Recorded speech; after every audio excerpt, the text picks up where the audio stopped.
भूर्भुवः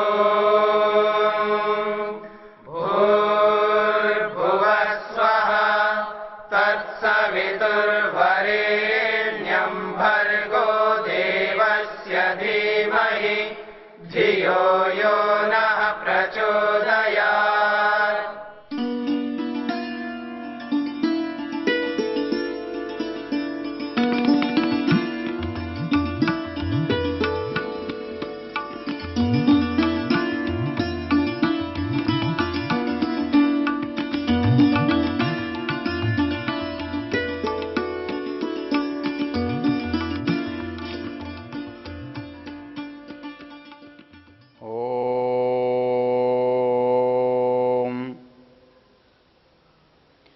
आचार्य शिष्य को संसार में रहने के उपाय बता रहा है। सामने आने वाली समस्याओं का वर्गीकरण किया हुआ है। प्रथम चरण में हमारे अंदर जिस योग्यता की आवश्यकता है, जिस योग्यता से हमारा जीवन सरल सहज बनता है, उसकी चर्चा की।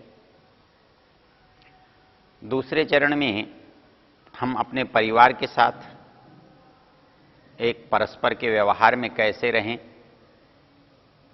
इसका उपदेश किया। तीसरे चरण में समाज के साथ, समाज के लोगों के साथ हमको कैसा व्यवहार करना है, इसका संकेत दिया। चौथे चरण में आचार्य शिष्य से बता रहे हैं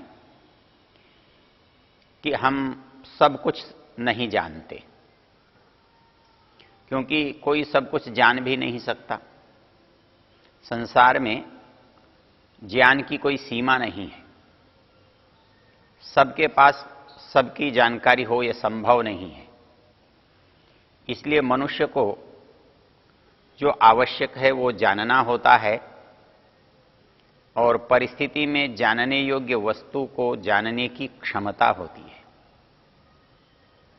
आचार्य चाणक्य ने एक पंक्ति लिखी है चाणक्य नीति में, अनंत पारम किल शब्द शास्त्रम स्वल्पश्च कालो बहुविघ्नता च।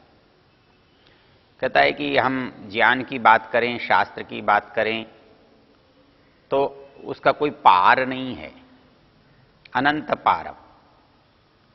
और जीवन कितना है? जीवन तो थोड़ा सा है।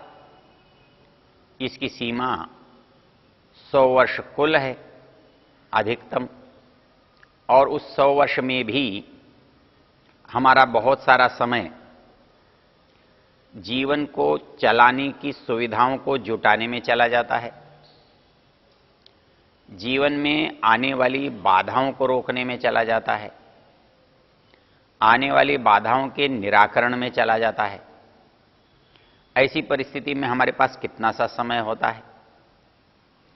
तो हमें जब निर्णय करना होता है, जो प्राप्त करना होता है, तो उस अनंत में से जितना हमारे लिए उपयोगी है, आवश्यक है, संभव है, हमारे योग्य है, उतना हम प्राप्त करें।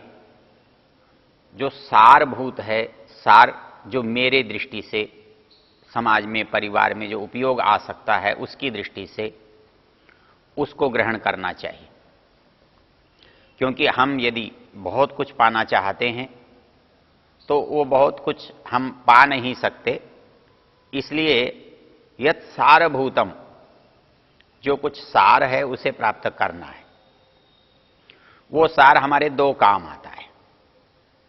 जो जानकारी हमें मिली है हम उसका उपयोग करते हैं, तदनुकूल व्यवहार करते हैं,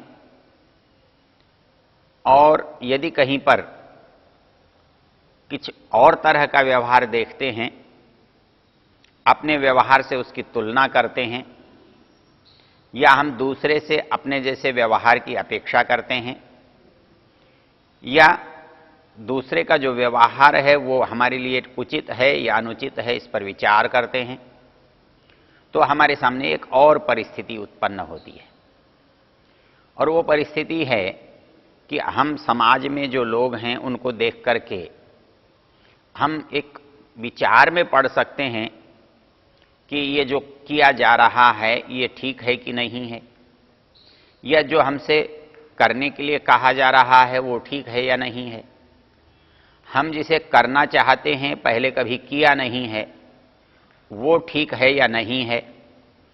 तो हमें क्या करना चाहिए, इसके लिए हमारे पास कोई बताने वाला नहीं है, कोई गुरु हमारे पास तत्काल उपलब्ध नहीं है, हमारे पास कोई निर्णायक शास्त्र नहीं है। समाज में चलते हुए ऐसे व्यवहारों के बारे में हमारा दृष्टिकोण क्या होना चाहिए, क्योंकि हम आग्रह से तो बात नहीं कर सकते। मैं जो जानता हूं वही ठीक है ऐसा सोचना सत्य से बहुत दूर चला जाना है। यदि हम ये कहते हैं कि जो मैं कह रहा हूं वो ठीक है, जो आप कह रहे हैं वो ठीक नहीं है, तो ये पक्षपातपूर्ण स्थिति हो जाती है। ऐसी स्थिति में आपकी बात निर्णायक नहीं हो सकती, क्योंकि निर्णय के लिए मनुष्य को तटस्थ होना बहुत आवश्यक है। आप इस बात को दूसरे उदाहरण से देख सकते हैं। जब कोई दो व्यक्ति लड़ते हैं, उनको पक्ष कहते हैं, और वो पक्ष अपना अपना पक्ष सभी रखते हैं। वो कहता है मैं ठीक हूं, दूसरा कहता है मैं ही ठीक हूं। इन दोनों विवादों की परिस्थिति में जो निर्णय की परिस्थिति आती है वो दोनों में से कोई एक निर्णायक नहीं होता। आप समाज में एक उदाहरण ले सकते हैं। ऐसा नहीं है कि पक्ष की योग्यता में कोई संदेह है, पक्ष कुछ कम पढ़ा लिखा है या पक्ष कुछ कम जानने वाला है या पक्ष के पास कोई तथ्य कम है, ऐसा नहीं है, किंतु वो पक्ष है। और जो व्यक्ति पक्ष बन जाता है वो उसका सदा विपक्ष से, दूसरे पक्ष से विवाद होता है, टकराहट होती है, और वो दोनों ही निर्णायक कोटि से बाहर निकल जाते हैं। ऐसा हो सकता है कि कोई न्यायाधीश किसी वकील से कम पढ़ा लिखा हो, यह भी हो सकता है कि उस वकील से कम योग्य हो, उस वकील की अपेक्षा से उसके अंदर जानकारी न्यून हो, यह हो सकता है। लेकिन इस आधार पर वकील की बात को स्वीकार नहीं किया जाता। वो क्योंकि उससे अधिक पढ़ा लिखा है, उससे अधिक जानकार है, उससे अधिक अनुभवी है, इसलिए वो मान्य है, ऐसा नहीं होता है। उसकी सारी योग्यता इस अर्थ में सीमित हो जाती है क्योंकि वह पक्ष है, वह पक्षकार है। वो जो भी बात कहता है, कहना चाहता है, न्यायाधीश को समझाना चाहता है, वो होती है जिससे उसके पक्ष का हित साधन होता है। वहां उसका उद्देश्य सत्य नहीं है, वहां उसका उद्देश्य न्याय नहीं है, वहां उसका उद्देश्य औचित्य नहीं है। वो बंधा हुआ है, उसने पैसा लिया है, उसने शुल्क लिया है, और वो अपने पक्ष को किसी भी तरह से उचित मानना चाहता है, दंड से मुक्त कराना चाहता है। इस दृष्टि से उसकी जो योग्यता है वो न्यायाधीश से अधिक होने पर भी उसकी बात निर्णायक नहीं मानी जाती। यही स्थिति विपक्ष की होती है। वो यद्यपि दूसरे के मुकाबले में बहुत सारी बातें कहता है, कह सकता है, वो भी अपनी योग्यता दिखा सकता है, लेकिन उसकी बात भी मान्य नहीं होती। मान्य उस बात जो की जाती है वो एक तटस्थ व्यक्ति की जाती है, और तटस्थ व्यक्ति को हम न्यायाधीश कहते हैं, निर्णायक कहते हैं। उसको हम अपना मुखिया बनाते हैं, दोनों की बात सुन करके निर्णय देने के लिए उसे अधिकृत करते हैं। इसलिए हम जो सोचते हैं वो ठीक है, ये विचार हमको संकीर्ण बना देता है। एक रेखा के अंदर, एक सीमा के अंदर सीमित कर देता है। आचार्य चरक ने एक बहुत सुंदर पंक्ति लिखी है, मैवम वोचत तत्वम ही दुष्प्रापम पक्ष संश्रयात। आदमी जब किसी पक्ष का बन जाता है तो वह निर्णय की स्थिति तक नहीं पहुंचता, वो यथार्थ तक नहीं पहुंच सकता, वो तथ्य तक नहीं पहुंच सकता। आचार्य चरक कहते हैं, ये संदर्भ एक बहुत अच्छे संवाद का है जहां बहुत सारे विद्वान इकट्ठे हुए हैं और वो चिकित्सा की समस्याओं पर विचार विमर्श कर रहे हैं। और उस विचार विमर्श को करते हुए सब लोग अपना अपना पक्ष रखते हैं और वो अपने अपने पक्ष को उचित ठहराते हैं। उस समय निर्णायक के नाते आत्रेय पुनर्वसु कहते हैं कि जो व्यक्ति ये कहता है कि मैं ही ठीक हूं और वो दूसरे की सुनना नहीं चाहता है, तो वो निश्चित रूप से तत्व से, निर्णय से, वास्तविकता से, यथार्थता से दूर हो जाता है। इसलिए पंक्ति कही है, मां एवं ओचत, तुम ऐसा मत बोलो कि मैं ही ठीक हूं, क्योंकि तत्वम दुष्प्राप पक्ष संश्रयात। जब हम किसी के पक्ष को ले लेते हैं, किसी के पक्ष को अपना पक्ष स्वीकार कर लेते हैं, हम किसी के पक्ष में खड़े हो जाते हैं, हम किसी के वकील बन जाते हैं, हम उसके लिए तर्क करने लगते हैं, तो उस समय हमारी जो परिस्थिति होती है वो परिस्थिति एक भूमिका निर्णायक की नहीं होती। निर्णायक वो होता है जो अपनी कहता नहीं है, वो दोनों की सुनता है, पक्ष को भी सुनता है, विपक्ष को भी सुनता है, और पक्ष और विपक्ष को सुनने के बाद अपने विवेक से निर्णय करता है। उसके लिए पक्ष भी प्रिय नहीं है, विपक्ष भी अप्रिय नहीं है, वो दोनों से तटस्थ है। जो तटस्थ है, जो पक्ष से उदासीन है, वही व्यक्ति निर्णायक बन सकता है, वही व्यक्ति उचित निर्णय ले सकता है। जो व्यक्ति पक्ष से जुड़ा हुआ है, आग्रह से जुड़ा हुआ है, किसी बात को अपना मानकर चल रहा है, वो व्यक्ति किसी निर्णय की स्थिति तक नहीं पहुंच सकता।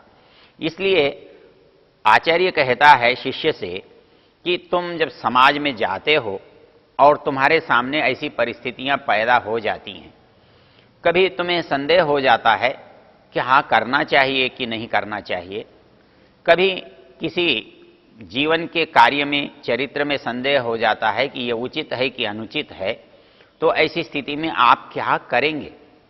तो वहां हमको एक तटस्थ भाव लाना पड़ता है, हमको आग्रह छोड़ना पड़ता है, पूर्वाग्रह छोड़ करके हम जो सामने है उस पर विचार करते हैं, और विचार करने की जो कसौटी है उसके लिए शास्त्र कहता है कि वहां जिन लोगों को आप देखते हो करते हुए, जिन लोगों को आप पाते हो कहते हुए, तो उसका निर्णय तुम्हें कैसे करना? क्या निर्णय बस जो आपके मन में आ रहा है, आप उचित समझ रहे हैं, वही निर्णय हो जाएगा? कहता है नहीं, ऐसा नहीं है। आप समाज में देखिए, कब अथते कर्म विचिकित्सा वाचा वृत्त विचिकित्सा वा। विचिकित्सा कहते हैं संदेह को, संशय को, जहां हमारी स्थिति, हमारी मनस्थिति निर्णायक नहीं होती। हम निर्णायक नहीं हैं, हमको निश्चित नहीं है कि हमको क्या करना चाहिए और क्या नहीं करना चाहिए। समाज में हमको दोनों तरह की परिस्थितियां दिखाई दे रही हैं, और इस परिस्थिति में हमको ये सोचना है कि हम क्या करें, और उसका निर्णय करने के लिए हमारे पास अपना अंतिम कोई चीज नहीं है।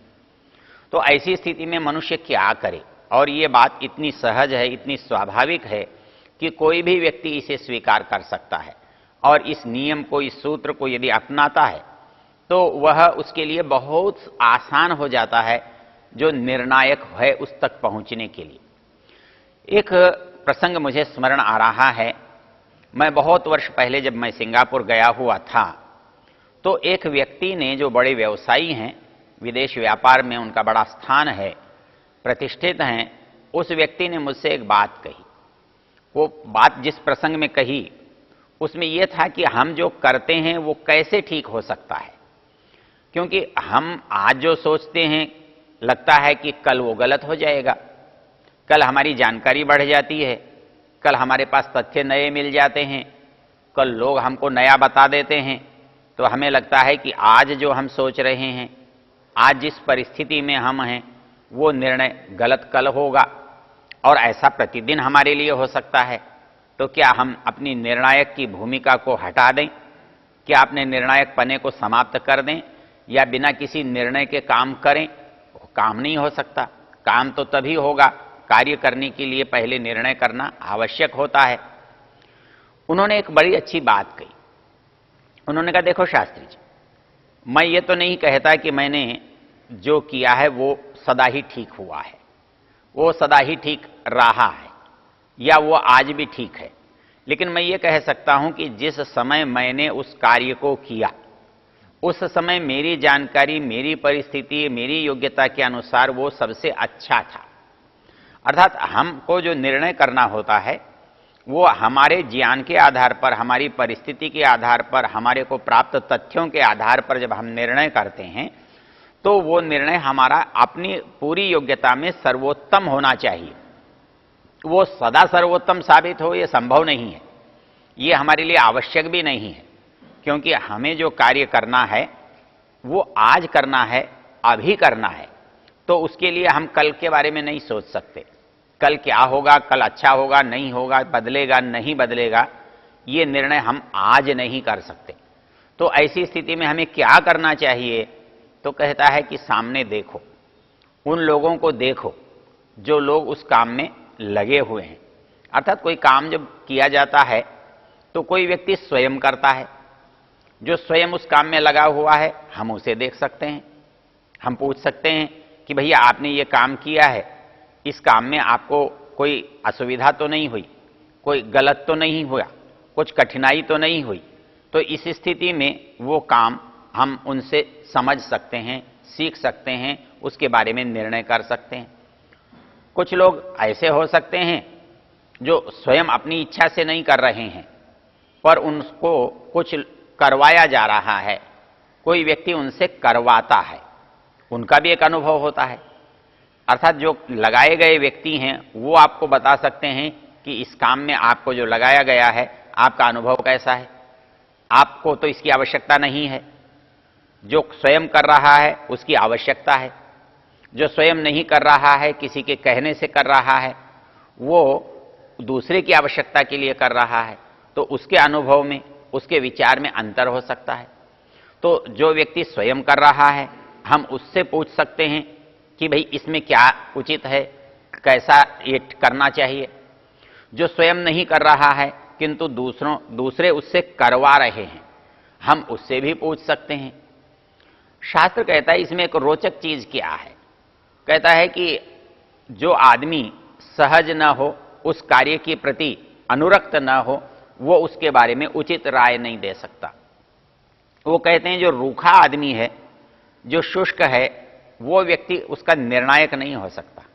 थोड़ा सा जो सरल हो, सहज हो, स्निग्ध हो, ऐसे व्यक्ति का जो चिंतन होता है वो सभी पक्षों को विचार करके होता है। जो रूक्ष व्यक्ति होता है वो एकांगी होता है, एक पक्षीय होता है। इसलिए जो आप चिंतन करें, जो आप विचार करें, जो आप निर्णय करें, वो ऐसे लोगों के साथ हो जो कि ऐसे हों, सहज हों और धार्मिक हों। ऐसे लोगों को यदि विचार करते हुए सहभागी बनाएंगे, उनको करते हुए देखेंगे, तो हमारा निर्णय ठीक होगा।